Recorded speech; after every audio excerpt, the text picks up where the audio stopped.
ఇవి గులాబీ పూలు. ఇవి మన ఇంట్లో మనం పెంచుకున్నాయి. ఎలాంటి పురుగుల మందులు అవి ఇవి లేకుండా మన ఇంట్లో మనం పెంచుకున్నాయి.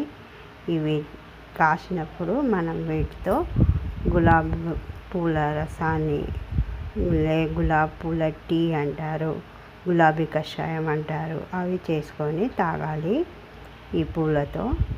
ఇవి మొత్తం మంచిగా ఫ్రెష్గా దొరికిన పూలు వేసి మంచిగా ఇట్లా కవర్లో వేసి ఫ్రిడ్జ్లో పెట్టుకుంటే కూడా మంచిగా ఉంటాయి.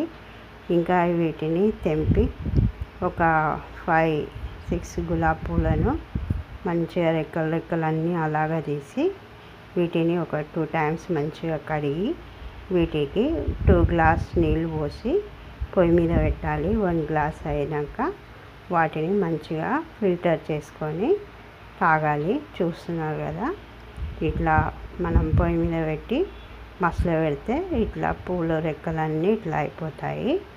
వాటిని మంచిగా ఫిల్టర్ సాయంతో ఫిల్టర్ చేసుకోవాలి. చూస్తున్నారు కదా ఎంత బాగా మంచిగా ఫిల్టర్ అయినాయో వాటర్. దీనివల్ల మనకు హెల్త్ బెనిఫిట్స్ ఉంటాయి. స్కిన్ కూడా మంచిగా గ్లో ఇస్తుంది. కంటికి కూడా ఇవి చాలా మంచివి. హార్ట్ ప్రాబ్లమ్స్ కూడా రావు. దీంతో బ్లడ్ కూడా మంచిగా వస్తుంది.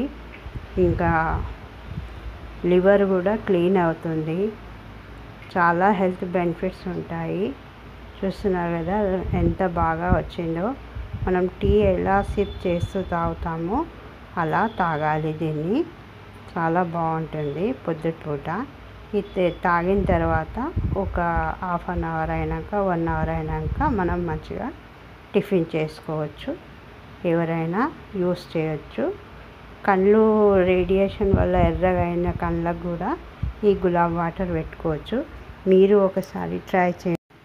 Thanks for watching. మా ఛానల్ని సబ్స్క్రైబ్ చేయండి, షేర్ చేయండి.